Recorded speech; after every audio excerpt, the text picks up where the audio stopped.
खवातीन 14 सालों से उनकी शौहर गए हुए हैं, वो मिल नहीं रहे हैं। हमारे उन खवातीन को ये पता नहीं कि जी हमारी शौहर इस वक्त जिंदा है, मुर्दा है, मैं जो है इस वक्त बेवा हूँ या कोई मैं शादीशुदा हूँ। बहुत से मंगनी हो चुका है हमारे यहाँ बलोचों में, लड़कियों के मंगनी हो चुके हैं, 12 साल से उनका मंगेतर गुम है। उस अभी बलोच का एक असूल है, वो उस लड़की को कहीं और दे भी नहीं सकता कि भाई शायद इसका मंगेतर आ जाए। अगर मंगेतर नहीं भी है, वो बैठी हुई है इंतजार में कि भाई हमारे बलोच का कल्चर है, कानून है। मैं समझता हूँ ये काली खलक है इस रियासत की मुंह पे, इसमें उसे संजीदगी से सोच के इसको हल करना होगा। नहीं तो ये जो हम अभी बैठे हैं ये सिलसिला इधर नहीं रुकेगा, हम इसको आगे ले जाएंगे।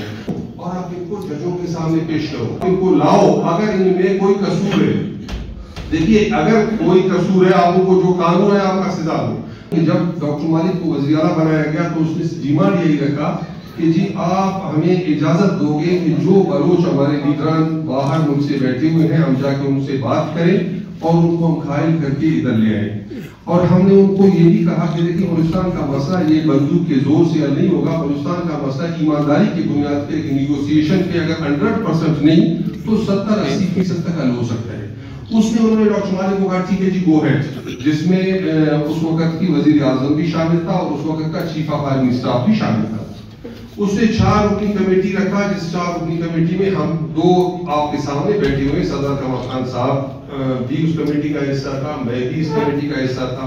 डॉक्टर मालिक की सरबराही में हम उसमें नवाब मोहम्मद खान शावानी साहब भी थे और मीर खालिद खान नागो साहब भी थे। हम 5 लोग जाके उनसे बड़ी हमारी गुफ्तगू हुई, वापस आए तो ये इनकी देखिए बलूचिस्तान के मसले के हवाले से उन्होंने हमसे पूछा भी नहीं कि भाई बलूच कहता क्या है, बलूच का रिपोर्ट तो दे दो। हमने अपनी छोटी का जोर लगाया, आज तक आपसे किसी ने नहीं पूछा कि जी अगर आप गए मिले तो उन्होंने आपको क्या जवाब दिया। तो उन्होंने आज तक हमसे पूछा भी नहीं, तो उनकी संजीदगी का आप इससे अंदाजा लगा सकते हैं। देखिए हमने बार बार एक बात किया कि जो आईन पाकिस्तान है, जो आपका ग्रीन कलर का किताब है, आप उस पर अमल दरामद करो। हमने उससे ज्यादा तो कुछ नहीं कहा, लेकिन एक बात जरूर, ये जो मौजूदा मसला है, देखिए जी हमने अगर साइंदक पे अख्तर जान की पार्टी ने बात किया, हमने भी इलाजा बात किया, शायद एनपी ने बात किया, हमारी पार्टी के आपके बहुत बड़ी बैठे हुए उन्होंने बात की है।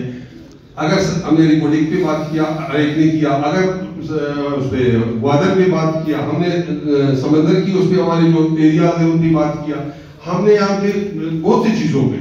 लेकिन ये जो मौजूदा मसला हुआ है, देखिए जी यहाँ पे बलूचिस्तान में जो कौमें आबाद है, इस सरजमीन के जो भी है, पश्तून है, बलूच है, यहाँ पे हज़ारा है या सेटलर है, हमारे यहाँ हमारे नंगो नामूस के हवाले से हमारी औरत और हमारी बच्चों का जो इज्जत है, मैं समझता हूँ कि वो बलूचिस्तान की सरजमीन पे रहने वाले सब के लिए बिल्कुल मुनफरिद।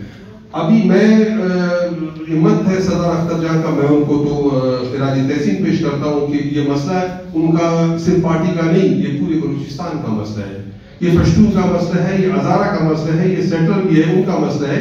लेकिन खिराज तहसीन सरदार साहब को, उनकी पार्टी को, उन्होंने इस सिलसिले को स्टार्ट किया और शुरू किया, वहां से आगे नेशनल पार्टी उनके साथ है, नेशनल पार्टी उनके दरबार में बैठे हुए हैं, मैं सरदार अख्तर जान साहब, सॉरी सरदार कमर खान साहब, सरदार अख्तर जान के साथ।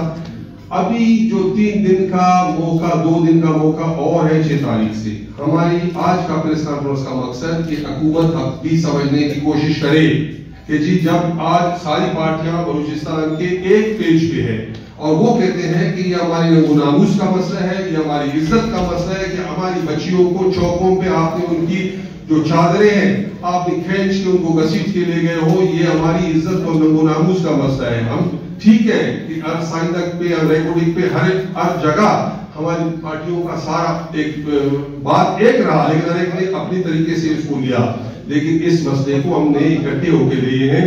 अभी भी वक्त है आपके साथ संजीदगी से, देखिए कि ये 2 दिन में हमारे जो खवातीन हैं उनको रिहा करें। और दूसरी, मैं आज की प्रेस कॉन्फ्रेंस पे आप दोस्तों की इस एक अहम बात को कि देखिए जी ये जो हमारे गुमशुदा अफराद है, ये इस रियासत के मुंह पे एक काली कलक है।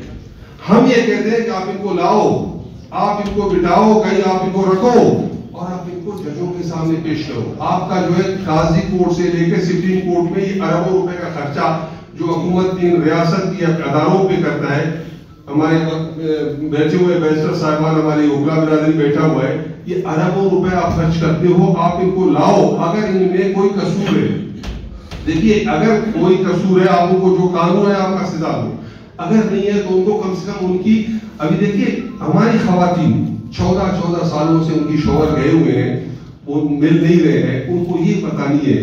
ہم یہ بات بار بار کر چکے ہیں, شاید ہمارے ساتھی دوست بیٹھے ہوئے ہیں, ہمارے ان خواتین کو یہ پتہ نہیں کہ جی ہماری شوہر اس وقت زندہ ہے مردہ ہے, میں جو ہے اس وقت بیوہ ہوں یا کوئی میں شادی شدہ ہوں. بہت سے منگنی ہو چکا ہے ہمارے یہاں بلوچوں میں, لڑکیوں کے منگنی ہو چکے ہیں, 12 سال سے ان کا منگیتر گم ہے. اس ابھی بلوچ کا ایک اصول ہے, وہ اس لڑکی کو کہیں اور دے بھی نہیں سکتا کہ بھائی شاید اس کا منگیتر آ جائے. اگر منگیتر نہیں بھی ہے وہ بیٹھی ہوئی ہے انتظار میں کہ بھائی ہمارے بلوچ کا کلچر ہے, قانون ہے. میں سمجھتا ہوں یہ کالی کلک ہے اس ریاست کی منہ پہ, اس پہ اسے سنجیدگی سے سوچ کے اس کو حل کرنا ہوگا. نہیں تو یہ تو ہم ابھی بیٹھے ہیں, یہ سلسلہ ادھر نہیں رکے گا, ہم اس کو آگے لے جائیں گے. تو ان کٹ لانگ بہت میں نے باتیں کیا, اگر وہ اس 3 دن میں اس کو نہیں کرتا تو یہ جو لانگ مارچ کا سلسلہ ہے وہ لکھپت سے روانہ ہوگا, ساری پارٹیاں اس میں ہوں گے اور یہاں سے بھی ساری پارٹیاں آگے جائیں گے تاکہ اکٹھے ہو کے اس ایشو کو سالو کریں. اور ایک آخری بات, دیکھیے آپ قانون کی بات, میں خود جب بی ایس او میں رہا ہوں, بی ایس او کا صدر, میں 7 دفعہ اریسٹ ہو چکا ہوں. میں رہا ہوں اس میں کیمپ تانے میں, کیا تھا ہم نے روڈ بلاک کیا, بی ایس او نے روڈ بلاک کیا, ہم گرفتار, ہمارے خلاف ایف آئی آر.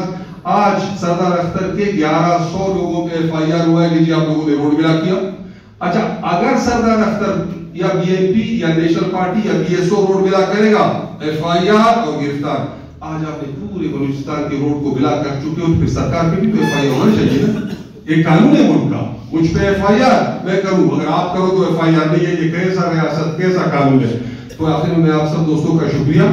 اور اس حوالے سے کہ ہمارے ایک گزارش ہے, سارے بلوچستان کے لوگ جدھر بھی ہے جو دھرنے کا سلسلہ ہے اس میں وہ اپنا شمولیت کو یقینی بنائے, چاہے ہمارے قبائلی سردار ہے, قبائلی قوم ہے, قبائل ہے, یا ہمارے سارے پشتون بلوچ ہزارہ جو بھی ہے, اس کی شمولیت اپنا یقینی بنائے. منت